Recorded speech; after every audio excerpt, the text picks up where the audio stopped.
भद्र देश के एक राजा थे जिनका नाम अश्वपति था और उनकी कोई संतान नहीं थी। उन्होंने संतान की प्राप्ति के लिए मंत्रोच्चारण के साथ प्रतिदिन 1,00,000 आहुतियां दी।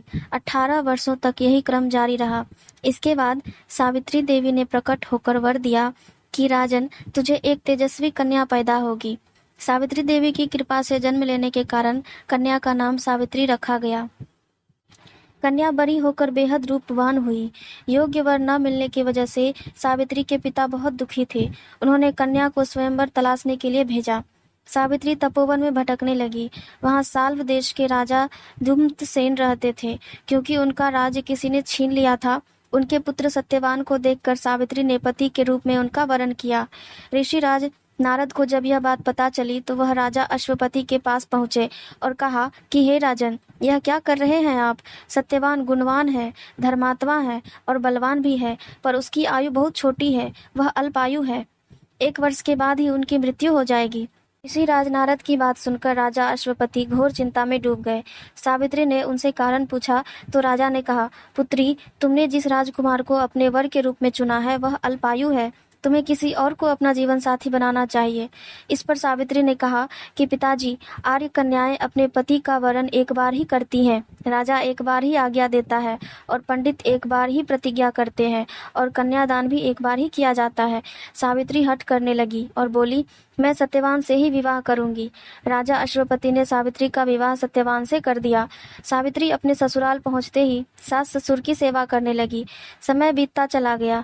नारद मुनि ने सावित्री को पहले ही सत्यवान की मृत्यु के दिन के बारे में बता दिया था। वह दिन जैसे जैसे करीब आने लगा, सावित्री अधीर होने लगी। उन्होंने 3 दिन पहले से ही उपवास शुरू कर दिया। नारद मुनि द्वारा कथित निश्चित तिथि पर पितरों का पूजन किया। हर दिन की तरह सत्यवान उस दिन भी लकड़ी काटने जंगल चले गए। साथ में सावित्री भी गई। जंगल में पहुंचकर सत्यवान लकड़ी काटने के लिए एक पेड़ पर चढ़ गए। तभी उसके सिर में तेज दर्द होने लगा। दर्द से व्याकुल सत्यवान पेड़ से नीचे उतर गए। सावित्री अपना भविष्य समझ गई। सत्यवान के सिर को गोद में रखकर सावित्री सत्यवान का सिर सहलाने लगी। थोड़ी देर में ही उसने भैंसे पर चढ़े हुए काले रंग के सुंदर अंगों वाले, साथ में फांसी की डोरी लिए हुए, सूर्य के समान तेज वाले एक भयंकर देव पुरुष को देखा। उसने सत्यवान के शरीर से फांसी की डोरी में बंधे हुए अंगूठी के बराबर पुरुष को बलपूर्वक खींच लिया। सावित्री ने अत्यंत व्याकुल होकर आर्त स्वर में पूछा, हे देव, आप कौन हैं और मेरे हृदय धन को कहाँ लेके जा रहे हैं? उस पुरुष ने उत्तर दिया, हे तपस्विनी, तुम पवित्र पतिव्रता हो, अतः मैं तुम्हें बताता हूँ कि मैं यम हूँ और आज तुम्हारे पति सत्यवान की आयु क्षीण हो गई है, अतः मैं उसे बांधकर ले जा रहा हूँ। तुम्हारे सतीत्व के तेज के सामने मेरे दूत नहीं आ सके, इसलिए मैं स्वयं आया हूँ।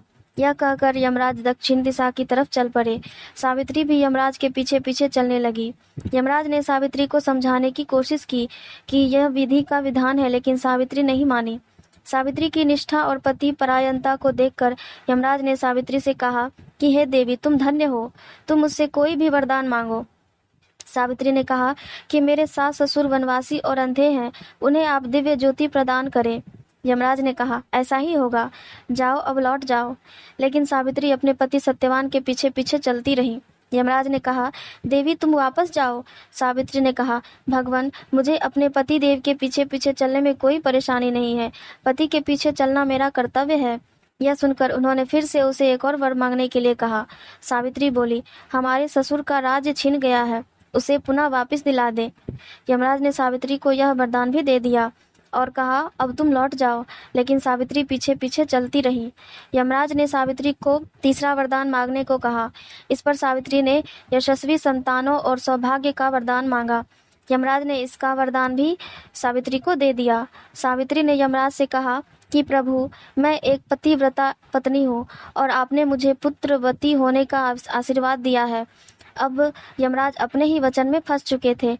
उन्हें सत्यवान के प्राण छोड़ने पड़े। यमराज अंतर्ध्यान हो गए और सावित्री उसी वट वृक्ष के पास आ गई जहाँ उसके पति का मृत शरीर पड़ा था।